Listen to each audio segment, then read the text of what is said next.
মাঝরাতে প্রচুর বৃষ্টি শুরু হলো। সমস্ত আকাশ যেন তার সবকিছু নিয়ে প্রবল আক্রোশে ঝাঁপিয়ে পড়ল পৃথিবীর উপর। এত জোরে হাওয়া বইতে লাগলো যে টেবিলের সব কাগজ উড়ে গেল। ঘুম ভেঙেছিল আগেই। উঠে দৌড়ে বারান্দার জানালাটা লাগিয়ে দিলাম। আবার শুয়ে পড়লাম বিছানায়। বারান্দার দরজা আগেই লাগানো ছিল। আমার ছোট বোন মিলে আমার সাথেই ঘুমায়। ওরও ঘুম ভেঙে গেছে। হঠাৎ আমার হাত চেপে ধরে বলল, আপু শুনতে পাচ্ছিস? কি শুনবো? ঝড় বৃষ্টি আর বাজ পড়ার শব্দ তো শুনছি শুধু।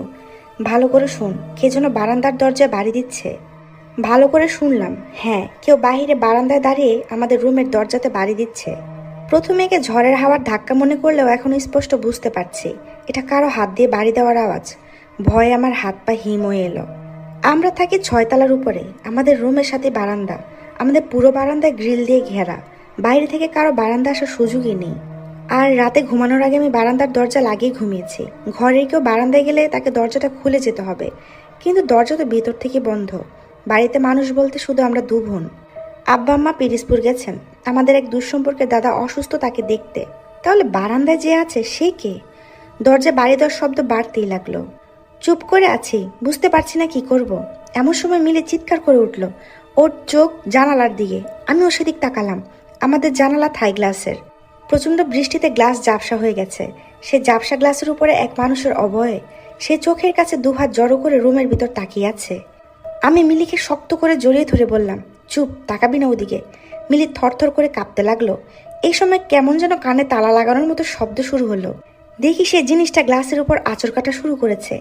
তীক্ষ্ণ শব্দ আর সহ্য হলো না। 2 বোন কানে হাত চেপে চোখ বন্ধ করে রইলাম। হঠাৎ শব্দটা থেমে গেল। চোখ খুলে দেখলাম বারান্দায় কেউ নেই। ঝড়ও থেমে গেছে। যেমন হঠাৎ করে সব শুরু হয়েছিল, তেমনি হঠাৎ করে সব থেমে গেছে। কিছু সময় কাটলো। আমাদের ভয়টাও কাটতে লাগলো আস্তে আস্তে। মিলি বলল, আপু কেমন সব স্বপ্ন মনে হচ্ছে। হ্যাঁ, শোন, বাথরুমে যাব। অন্ধকার ড্রয়িং রুম দিয়ে যেতে ভয় লাগবে। তুই আসবি একটু আমার সাথে? চলো। ড্রয়িং রুমে ঢুকেই লাইট জ্বালালাম। রুমের শেষ মাথায় বাথরুম। মিলি বাথরুমে চলে গেল। আমি ড্রয়িং রুমে দাঁড়িয়ে রইলাম। এই সময় বাড়ি নিয়ে যত ভৌতিক কথা শুনেছি সব মনে পড়তে লাগলো একে একে। আমরা এই ফ্ল্যাটে ভাড়া এসেছি 2 মাস হলো। আসার আগে কিছু ভয়ঙ্কর কথা শুনেছিলাম এই ফ্ল্যাটটি নিয়ে। প্রথমে যারা এখানে ভাড়া এসেছিলেন তারা নাকি খুব অদ্ভুত ধরনের মানুষ ছিলেন।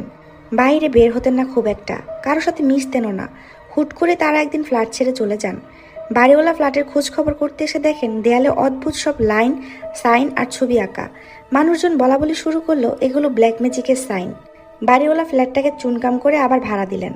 এরপর থেকে কেন সব অদ্ভুত ঘটনা ঘটতে থাকে। কোনো ভাড়াটিয়ে 2-3 মাসের বেশি টিকতে পারেন না। সবাই ভয়াবহ কোনো ঘটনার শিকার হয়ে চলে যান। সবচেয়ে ভয়ঙ্কর ঘটনাটা ঘটে এক ছোট্ট ফ্যামিলির সাথে। মা বাবা তাদের 2 মেয়েকে রেখে বাইরে কোথাও গিয়েছিলেন। ফিরে এসে দেখেন মেয়েরা দরজা খুলছে না। পুলিশ এসে দরজা ভাঙে। বাড়ির ভিতরে 2 মেয়ের দেহ পাওয়া যায়। এলাকায় বেশ আলোড়ন ফেলে ঘটনাটা, কিন্তু কেস আনসলভ থেকে যায়। রহস্যের কোনো সমাধান হয় না। সেই সময় বেশ কিছুদিন খালি পড়ে থাকে এই ফ্ল্যাটটা। তখন নাকি খুব বৃষ্টির রাতে পাশের আর নিচের তলার মানুষরা এই খালি ফ্ল্যাটে মানুষের হাঁটা চলাচলের শব্দ পেতেন। কেউ কেউ নাকি চিৎকারও শুনতেন। ফ্ল্যাটটা বেশি দিন খালি পড়ে থাকে না। শহরের সবচেয়ে ব্যস্ত জায়গায় বলে বাড়িটা দ্রুত আবার ভাড়া হয়ে যায়। কিন্তু একই সমস্যা চলতে থাকে, কেউ টিকতে পারে না বেশি দিন। এসব কথা আব্বা শোনেন বাড়ির অন্য ভাড়াটিয়াদের কাছ থেকে ফ্ল্যাটটি ভাড়া নিতে আসার সময়। আমার পদার্থবিজ্ঞানের শিক্ষক বাবা এগুলো কিছুই বিশ্বাস করেন না। তিনি বলেন বিজ্ঞান আর যুক্তি দিয়ে সবকিছুর ব্যাখ্যা দেওয়া যায়, অলৌকিক বলে কিছু নেই। তার মতে আমরা অলৌকিকে বিশ্বাস করতাম না কখনো, কিন্তু আজ যা দেখেছি আর শুনেছি তা অবিশ্বাস করি কি করে। হঠাৎ আবার প্রচণ্ড ঝড় শুরু হলো। লাইট নিভে গেল। আমাদের বারান্দার দরজাটা খুলে গেল শব্দ করে। দেখলাম সে জিনিসটা দাঁড়িয়ে আছে দরজার সামনে। সে 4 হাত পায়ে ভর দিয়ে বসে আছে। এরপর ছুটে আসতে লাগলো আমার দিকে। আমার আর কিচ্ছু মনে নেই। সকালে সূর্যের আলো চোখে পড়তে ঘুম ভাঙলো। দেখলাম বিছানাতে শুয়ে আছে। আমার পাশে মিলি হাঁটু জোড়ো করে বসে আছে। মিলিকে জিজ্ঞেস করলাম, এখানে কিভাবে এলাম আমি? এখানে কিভাবে এলি মানে? তুই তো বিছানাতে ঘুমিয়েছিলি।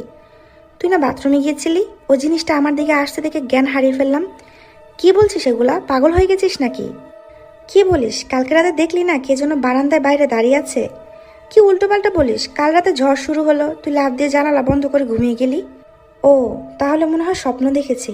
কিন্তু তোর চোখগুলো এত লাল কেন? লাল নাকি? রাতে ঝড়ের পর আর ঘুম আসেনি আমার, তাই মনে হয় এখনো লাল হয়ে আছে। তাই বলে এত লাল? রক্তের মতো? আরে ঘুম পাচ্ছে বেশি, এজন্য মনে হয় এত লাল। এখন তুই তাড়াতাড়ি উঠে নাস্তা বানা, ক্ষুধা লেগেছে, খেয়ে লম্বা ঘুম দিব। আচ্ছা দাঁড়া, ফ্রেশ হয়ে আসি আগে। টাওয়াল নিতে বারান্দায় গেলাম। ঝড়ের পরের দিন সূর্য অনেক উজ্জ্বল এবং চারিদিকে ঝলমল করছে। এই সময় জানালার দিকে আমার চোখ পড়ল। জানালার গ্লাসের উপর নখের আঁচড়ের দাগ একদম দিনের আলোর মতো স্পষ্ট।